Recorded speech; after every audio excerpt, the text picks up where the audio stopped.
Tom Riblett, who is a veteran. I'm not going to say of which war unless he says it. But he has been homesteading now for how long? About 10 years. 10 years. And he's been out on his property for about that long. Mm-hmm. He took an old rundown property and he turned it into a nice home and a homestead in a nice place that he has everything he needs out here, him and his wife. So, Tom, what are some of the daily chores that you have to do? Well, every day I have to feed the chickens, water the chickens, feed and water the rabbits, the quail, the turkey poults, and I go back and take care of the pot-bellied pigs also. Okay. A couple of goats. So why do you have all these animals? I have friends in Kansas that think I don't have enough animals. They keep bringing them to me. I'm saying, what's the purpose of you having the animals? Are they for Food. fun? Okay. They're for food source. Eggs from the layer chickens. We raise about 25 to 50 meat chickens a year so that we have the meat birds there. And then I'm raising turkeys because I like turkeys and I like to eat turkey also. Okay, so do you do the processing yourself? I do all the meat processing here myself for rabbits, quail, turkeys, chickens, beef, pigs, everything. Okay. And Most people would be against that, but you know, where do you live? I live in the middle of nowhere. Nebraska? Nebraska. Not in a big city, correct? Not in a big city at all. I'm 12 miles away from the nearest town. So like if the crap hit the fan, you would be set, right? Yep. Okay. And you know how to can food also? Yes. Matter of fact, I just got a brand new canner here last year. It's the All-American. So I can can even more at one time than I could before with just the old canner. Okay, so he knows how to can food, he knows how to process food, he knows the process of doing all that, which is, trust me, I've watched him do it. It is not a simple, easy process. There's a lot that goes into it. He has to dispatch the chicken.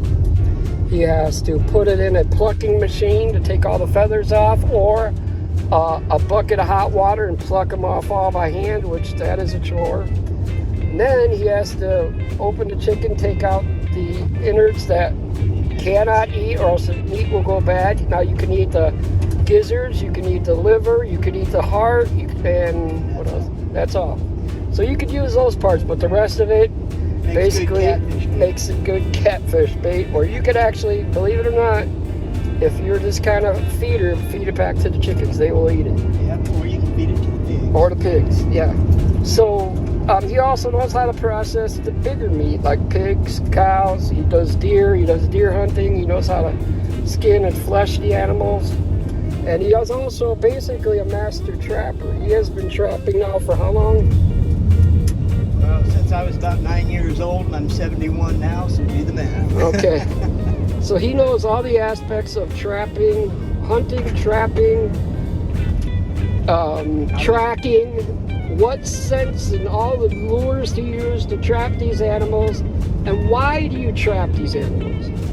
We trap the coyotes, the coons, the bobcats, because they prey on our chickens and stuff that we have on the homestead. And we also trap for other farmers that have cattle and they have a calving operation, and they need the coyotes thinned out there because they kill the calves, and the calves are worth several $100s each. So I help them out.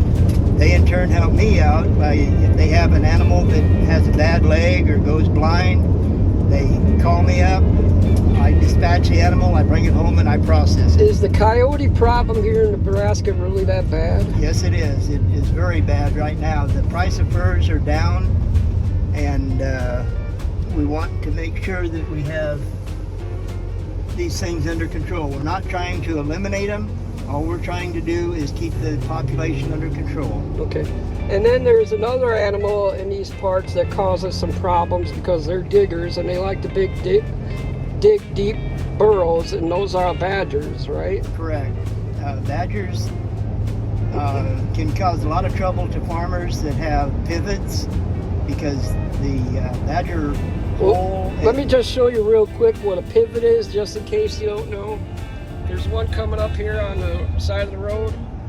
You see that big metal-looking monstrosity right there? That is a pivot, and those are used to water the fields, hydrate the corn and the stuff that you people eat in the cities.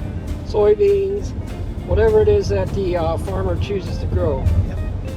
And a lot of it out here, the corn is a lot of it's used to feed the cattle that you eat in steaks and hamburgers and whatever else it is that is beef related. Exactly. Okay. And, you know, Tom is going to have a channel. It's going to be Back to Basics Homesteading with Tom Riblett, and he's going to go through all this knowledge that he has accumulated over his vast years of life. This guy knows a lot. He's the one that taught me. When I first moved here, I was a city boy, didn't know nothing from nothing.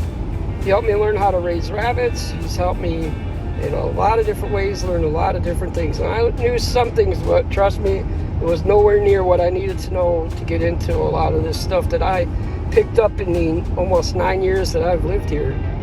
And if it wasn't for this guy and the knowledge that he has, I wouldn't have learned a whole lot of new stuff. So when you see his videos, I would watch, like, subscribe, hit the bell icon. If you're wanting to learn how to do homesteading of any kind, this man right here is somebody that you can learn from. Now, basically, he's probably going to tell you that he may know a lot of stuff, but there's always something new to learn. But if you're just starting out, you know, watch him and other guys that are doing this out there, pick up whatever things you need, because, you know, our world is not in a good situation right now, and you never know when you might have to be ready for anything. It could be a weather problem, it could be a shortage problem, it could be your electric's going out, a big storm has come and you're blocked in from a tree, or, you know, who knows? You know, a lot of things are happening. It's always good to know things to be prepared. Am I right, Tom?